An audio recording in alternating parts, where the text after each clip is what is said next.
चलिए इस वीडियो में बात करते हैं CSS एनिमेशंस की। तो CSS एनिमेशन हम लोग यहाँ पर पढ़ने वाले हैं। तो CSS एनिमेशन का मतलब है यहाँ पर हम लोग HTML एलिमेंट्स में एनिमेशन डालने की कोशिश करेंगे, वो भी बिना जावास्क्रिप्ट के। तो यहाँ पर हम जावास्क्रिप्ट का इस्तेमाल नहीं करेंगे, बल्कि CSS के ज़रिए HTML एलिमेंट्स में एनिमेशन डालने की कोशिश कर रहे हैं। तो यहाँ पर कुछ प्रॉपर्टीज़ होती हैं जो कि एनिमेशन बनाने में मदद करती हैं, जैसे कि की frames, animation name, animation duration, animation delay, animation iteration count, animation direction, animation timing function, animation film mode और एनिमेशन। ये सारी प्रॉपर्टीज़ हैं जिनके ज़रिए हम लोग HTML एलिमेंट में एनिमेशन डाल सकते हैं। तो CSS एनिमेशंस क्या होता है? तो इससे पहले वाले लेक्चर में हम लोगों ने ट्रांजिशन के बारे में पढ़ा था। तब वहाँ पर क्या था कि हम लोग एनिमेशन टाइप का ही काम कर रहे थे, लेकिन वहाँ पर हम लोग पर्टिकुलर CSS प्रॉपर्टी को चेंज कर रहे थे। यहाँ पर थोड़ा सा और अंदर जाएंगे और यहाँ पर CSS प्रॉपर्टी को पर्टिकुलर टाइम फ्रेम पे चेंज करने की कोशिश करेंगे, यानी कि एक टाइम फ्रेम पे CSS property same CSS property रहेगी और एक टाइम पे अलग रहेगी और दूसरे टाइम पे उसका बिहेव अलग हो जाए, क्योंकि हम लोग उसके पर्टिकुलर टाइम फ्रेम यानी की फ्रेम पे उसकी जो नेचर है उसको चेंज करने की कोशिश करेंगे। तो वही यहाँ पे लिखा हुआ है। An animation lets an element gradually change from one style to another. You can change as many CSS properties as you want, as many times as you want. To use CSS animation you must first specify some key frames for the animation. तो यही बोला, CSS animation इस्तेमाल करने के लिए आपको पहले तो कुछ जो की फ्रेम होते हैं एनिमेशन के लिए उनको बताना पड़ेगा। तो ये जो की फ्रेम होते हैं ये क्या काम करते हैं? ये एलिमेंट के स्टाइल को होल्ड करते हैं कुछ समय के लिए, ठीक है। फिर उसको उसी से हमें एनिमेशन मिलता है। तो की फ्रेम हमें ध्यान रखने होते हैं। When you specify CSS style inside the keyframes rule, the animation will gradually change from the current style to the next new style at certain times. To get an animation to work, you must bind the animation to an element.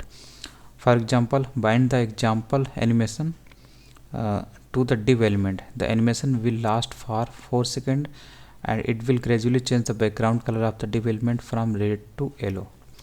तो ये यहाँ पर बता रहे किस तरीके से ये एनिमेशन काम करेगा। तो सबसे पहले हमें जो div एलिमेंट है उसके साथ एनिमेशन को ऐड करना पड़ेगा, बाइंड करना पड़ेगा।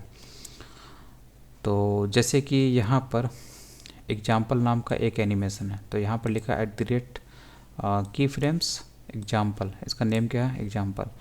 और यहाँ पर हम लोग फ्रॉम और टू का इस्तेमाल कर रहे हैं।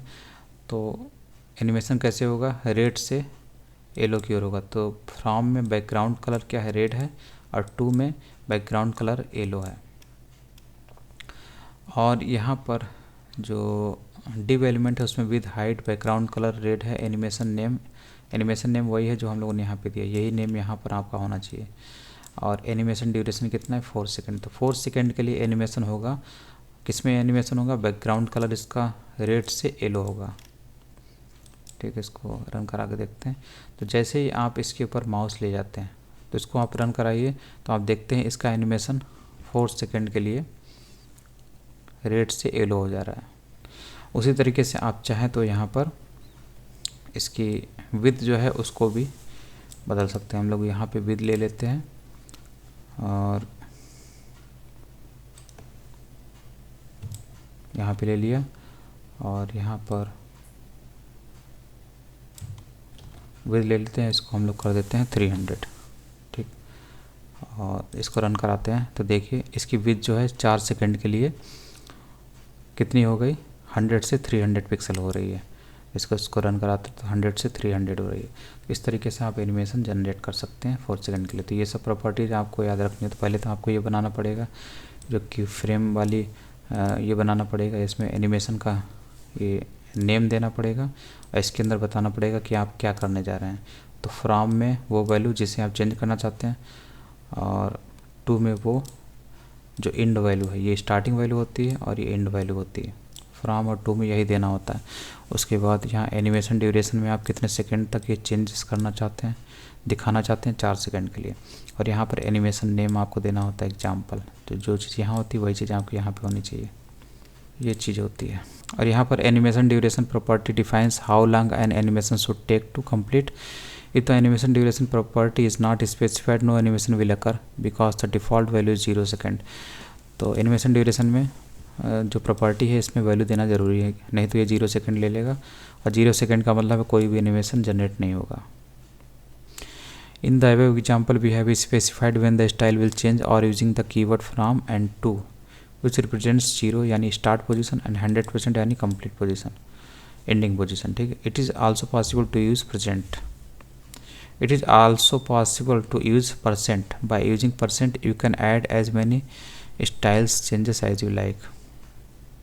The following example will change the background color of the div element when the animation is 25% complete, 50% complete, and again when the animation is 100% complete.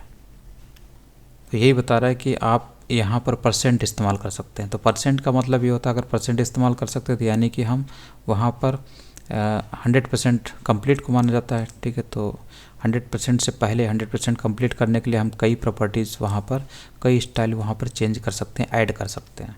यही चीज़ यहाँ पर बता रहा है। जैसे कि 0% यानी स्टार्टिंग पे बैकग्राउंड कलर रेड रखा, 25% पे बैकग्राउंड कलर क्या रखा, येलो रखा। उसके बाद जब 50% हुआ तो यहाँ पर बैकग्राउंड कलर क्या हुआ, ब्लू हुआ, और 100% पे बैकग्राउंड कलर क्या हुआ, ग्रीन हुआ। तो हम लोगों ने यहाँ पर 4 बार यानी 4 स्टाइल हम लोग इसके बदल रहे हैं। तो ये कैसे पॉसिबल है, क्योंकि हम लोग 100% को कई भागों में हम लोगों ने डिवाइड कर दिया, 4 भागों में, और यहाँ पर ड्यूरेशन क्या है, 4 सेकंड है। तो आप देखेंगे सभी इसमें चेंजेस यहाँ पे आपको होते हुए दिख रहे हैं, और यहाँ पर और ज़्यादा इसमें चेंजेस किए हैं। तो यहाँ पर बैकग्राउंड कलर, उसके बाद लेफ़्ट और टॉप भी दिया हुआ है, इसको भी देख सकते हैं। तो कुछ इस तरीके से ये मूव भी कर रहा है।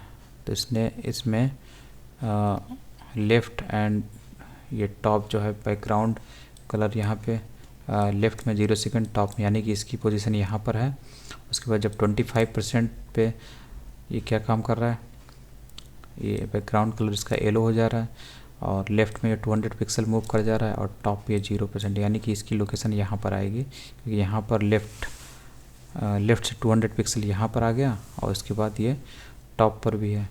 तो लेफ़्ट टॉप आपका यहाँ पर बनता है, यानी 200 0 यहाँ पर पॉइंट बनता है।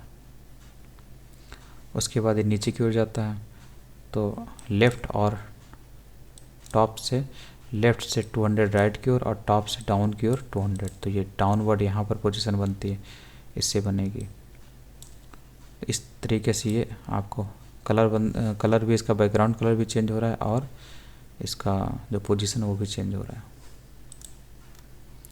इसके बाद डिले एंड एनिमेशन, आप डिले भी कर सकते हैं। जैसे वेब पेज किसी ने खोला तो थोड़ी देर बाद ही वो एनिमेशन दिखाई दे, जैसे यहाँ पर 2 सेकंड के बाद ही एनिमेशन दिखाई दे, तो एनिमेशन डिले में आप वैल्यू डाल सकते हैं। तो यहाँ पर आप 2 सेकंड के बाद ही इसमें एनिमेशन देखेंगे, तो ये इस हिसाब से आपको एनिमेशन 2 सेकंड बाद दिख रहा है। यहाँ पर नेगेटिव वैल्यूज़ भी अलाउ होती है। If you use negative value तो animation will start as if it had already been playing for n seconds. तो एनिमेशन स्टार्ट हो जाएगा, ऐसा लगेगा कि ये पहले से ही चल रहा हो, कुछ इस तरीके से, जैसे पहले से आपको चलते हुए दिख रहा है, क्योंकि आपने यहाँ पे नेगेटिव लिया हुआ है, तो पहले से चलता हुआ आपको दिखाई देगा। सेट हाउ मेनी टाइम्स है एनिमेशन शुड रन, यहाँ पर आप ये भी सेट कर सकते हैं, एक हिसाब से लूपिंग कर सकते हैं कि कितने बार एनिमेशन चलना चाहिए। जैसे ये नॉर्मली आपको ये जो था एक ही बार चलते हुए दिख रहा था, तो जैसे ये चलेगा 2 सेकंड बाद तो आपको ये चलते हुए दिख रहा है, तो ये एक बार दिख रहा है। तो यहाँ पर आप इसमें लूपिंग भी कर सकते हैं, एक से ज़्यादा बार चले।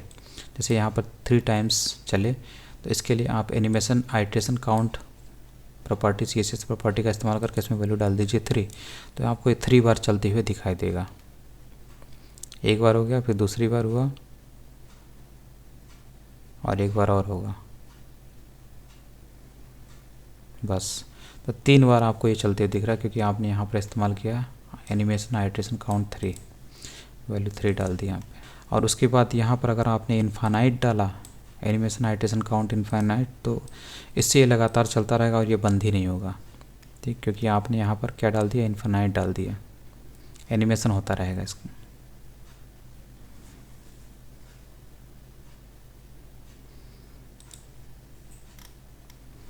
इसके बाद रन एनिमेशन इन रिवर्स डायरेक्शन और अल्टरनेट साइकिल्स। तो रिवर्स बता रहा है कि जो एनिमेशन डायरेक्शन है, CSS प्रॉपर्टी है, इसमें आप डायरेक्शन बता सकते हैं कि किधर से एनिमेशन होना चाहिए। तो फॉरवर्ड डायरेक्शन होना चाहिए कि बैकवर्ड डायरेक्शन होना चाहिए कि अल्टरनेट साइकिल के रूप में चलना चाहिए, तो आप यहाँ पर वैल्यूज़ के रूप में दे सकते हैं। तो जो नॉर्मल होता है, इसमें नॉर्मल में अगर आपने इसमें नॉर्मल वैल्यू दी इस CSS प्रॉपर्टी में, तो इसका मतलब ये फॉरवर्ड डायरेक्शन में चलेगा। और यही डिफ़ॉल्ट था जो आपको अभी चलते हुए दिख रहा था। ये सब जैसे ये दिख रहा था, ये फॉरवर्ड डायरेक्शन में दिख रहा है।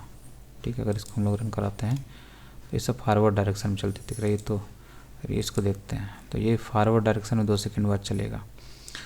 तो ये फॉरवर्ड डायरेक्शन है और यही डिफ़ॉल्ट होता है, जिसको हम लोग नॉर्मल वैल्यू के रूप में यहाँ पे देते हैं, और नहीं देते हैं तब यही वैल्यू मानी जाती है। उसके बाद reverse, animation is played in reverse direction, यानी बैकवर्ड डायरेक्शन में। आप वहाँ पर बैकवर्ड रिवर्स देंगे तो बैकवर्ड डायरेक्शन में एनिमेशन होगा। अल्टरनेट का मतलब होता है animation is played first then backwards, पहले फॉरवर्ड चलेगा फिर बैकवर्ड चलेगा। अल्टरनेट रिवर्स का मतलब animation is played backwards first then forwards, पहले बैकवर्ड चलेगा फिर फॉरवर्ड चलेगा। तो इस तरीके से आप यहाँ पर इस्तेमाल कर सकते हैं। जैसे कि यहाँ पर हम लोगों ने रिवर्स किया तो एनिमेशन जो है उल्टा चल रहा है, ये चीज़ है, ऐसे करके चल रहा है। अल्टरनेट रिवर्स है इसी तरीके से। उसके बाद specify the speed curve of N animation, तो ये वही है जो हम लोगों ने ट्रांजिशन में पढ़ा था, उसी टाइप का। एनिमेशन टाइमिंग फंक्शन के रूप में आप वैल्यू दे सकते हैं। ईज मतलब उसकी चाल कैसी होनी चाहिए, ईज यानी कि लीनियर ईज होगा, लीनियर होगा, ईज इन ईज आउट होगा, ये वैल्यू आप दे सकते हैं इस CSS प्रॉपर्टी के लिए। इनका क्या मतलब यहाँ पे लिखा हुआ, जैसे ईज का मतलब है specify an animation with a slow start then fast then end slowly. तो सब आपने अगर ईज लिखा तो इसका मतलब है कि स्लो स्टार्ट होगी और उसके बाद फास्ट होगा, फिर जो है स्लोली एंड होगा। ठीक है, स्लो स्टार्ट और स्लो एंड होगा, लेकिन बीच में क्या होगा, फास्ट होगा। ये होता है ईज का मतलब, अगर आपने इसमें ईज दिया। और बाकी भी इसी टाइप के इनको आप देख सकते हैं, और एक एग्जांपल भी आप यहाँ समझ सकते हैं। यहाँ पर एक साथ आपको दिखाई देते हैं, दिख रहे होंगे। और यहीं पर अगर आपने यहाँ पर ये आइटरेशन काउंट इन्फिनाइट कर दिया तो फिर क्या होगा, ये लगातार चलते ही रहेंगे। इसको आप करके देखिए, आप यहाँ पर इन्फिनाइट कर दीजिए। Specify the fill mode for an animation, तो यहाँ पे बताने की कोशिश कर रहा है कि CSS animation do not affect an element before the first keyframe is played और after the last keyframe is played the animation fill mode property can override this behaviour. इसके कहने का मतलब ये है कि एनिमेशन जब आप इस्तेमाल कर रहे होते हैं तो वहाँ पर जो स्टाइल होता है उसको शुरुआत होने से पहले और एनिमेशन फिनिश होने के बाद जो एलिमेंट की पोजीशन होती है वो उस वापस उसी जगह पर आ जाती है। उसको ये CSS एनिमेशन जो है अफेक्ट नहीं करता। मतलब जो एनिमेशन के जरिए जो उसकी पोजीशन बनी है उस पोजीशन से वो वापस अपनी इनिशियल पोजीशन पे आ जाता है। तो इसी चीज़ को ओवरराइड किया जा सकता है एनिमेशन फिल मोड से। इसके कहने का मतलब ये है कि जैसे कि अगर हम लोग इस एग्जाम्पल को देखें तो आप देख रहे होंगे ये एनिमेशन 3 सेकंड के लिए था, एनिमेशन ड्यूरेशन 3 सेकंड के लिए था, और यहाँ से चल के यहाँ पर आ गया। ठीक है, यानी कि इसकी फाइनल पोजीशन यहाँ पर आ गई। तो ये यहाँ पर फाइनल पोजीशन इसलिए यहाँ पर बनी हुई क्योंकि आपने यहाँ पर एनिमेशन फिल मोड फॉरवर्ड इस्तेमाल किया है। इसकी वजह से ये फाइनल जो इसकी पोजीशन है एलिमेंट की वो यहाँ पर आके बन के रुक गई है। वहीं पर अगर आप इसे हटा देते, इसे हटा देंगे तो ये 3 सेकंड का एनिमेशन तो इस पर होगा, होने के बाद जब ये फिनिश हो जाता तो ये वापस अपनी प्रीवियस पोजीशन पे आके बैठ जाता है। जैसे कि यहाँ से नीचे गया फिर वापस ये एनिमेशन यहीं पे जाके पहुँच जाएगा और वापस जो भी इसकी पोजीशन थी और जो भी इसमें CSS जो स्टाइल था वो वापस आ जाता है। एनिमेशन फिनिश होने के बाद इसमें स्टाइल वापस आ जाता है जो इसका इनिशियल एनिमेशन था। तो इसी चीज़ को ओवरराइड किया जा रहा है यहाँ पर फिल मोड से। तो ये जो हम लोग इस्तेमाल कर रहे हैं एनिमेशन फिल मोड फॉरवर्ड, इसकी वजह से इस नेचर को बरकरार रखा जाता है। यानी एनिमेशन जो अंतिम नेचर होता है, एनिमेशन जो उस पर आता है उस एनिमेशन को बनाए रखा जाता है। तो फिल मोड अगर आपने फॉरवर्ड कर दिया तो ये एनिमेशन का जो नेचर है, यानी कि इसमें जो एनिमेशन लाया गया है इसकी जो पोजीशन बदली गई टॉप से ये यहाँ पर 0 पिक्सल से 200 पिक्सल, टॉप जो 0 पिक्सल है वहाँ से डाउन की ओर 2 पिक्सल पे पहुँचा और इसका बैकग्राउंड कलर भी ब्लू हो गया। तो ये पोजीशन इसकी बनी रहेगी क्योंकि आपने यहाँ पर फिल मोड इस्तेमाल कर लिया है फॉरवर्ड के रूप में। तो अभी देखिए ब्लू बन गया, ये चीज़ लागू है इस पर। तो यही फिल मोड में होता है। और भी यहाँ पर वैल्यू है, जैसे ये फॉरवर्ड है, बैकवर्ड है, बोथ है, ये सब है। बैकवर्ड में आप अगर इस्तेमाल करते हैं तो आप इसे देखेंगे तो कुछ इस तरीके से यहाँ पर आया और ये वापस उसी पोजीशन में आ गया, क्योंकि आपने यहाँ पर बैकवर्ड इस्तेमाल किया, यानी कि जो बैकवर्ड इसकी पोजीशन थी शुरुआत में, वही पोजीशन इसकी बन गई। एनिमेशन शुरू होने से पहले जो पोजीशन थी वही पोजीशन यहाँ पर आके बन गई। उसके बाद एनिमेशन शॉर्ट हैंड प्रॉपर्टी। तो एनिमेशन शॉर्ट हैंड, इसमें हम लोग एनिमेशन का मतलब, शॉर्ट हैंड का मतलब ये है कि जैसे हम लोग यहाँ पर animation name, animation duration, animation timing function, delay, animation iteration count, इन सब को यहाँ पर इस्तेमाल कर रहे थे।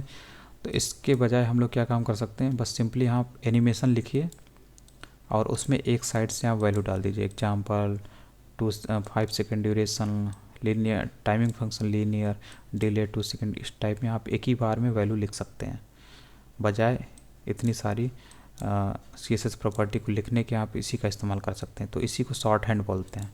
This animation property is short hand for these CSS properties. तो यहाँ पर यही बोल रहा है। तो ये एनिमेशन नेम हो गया, उसके बाद आपका 5 सेकेंड क्या ड्यूरेशन है, और उसके बाद ये टाइमिंग फंक्शन है, उसके बाद ये आपका डिले है, कितने सेकंड का डिले रखना, और ये आपका लूपिंग वाला है, मतलब काउंट कितने बार आपको एनिमेशन चलाना, और ये अल्टरनेट है जो कि एनिमेशन डायरेक्शन को बताता है। तो एक साथ आप इस एनिमेशन में इन वैल्यूज़ को दे के अपना एनिमेशन चला सकते हैं। तो इस हिसाब से है ये।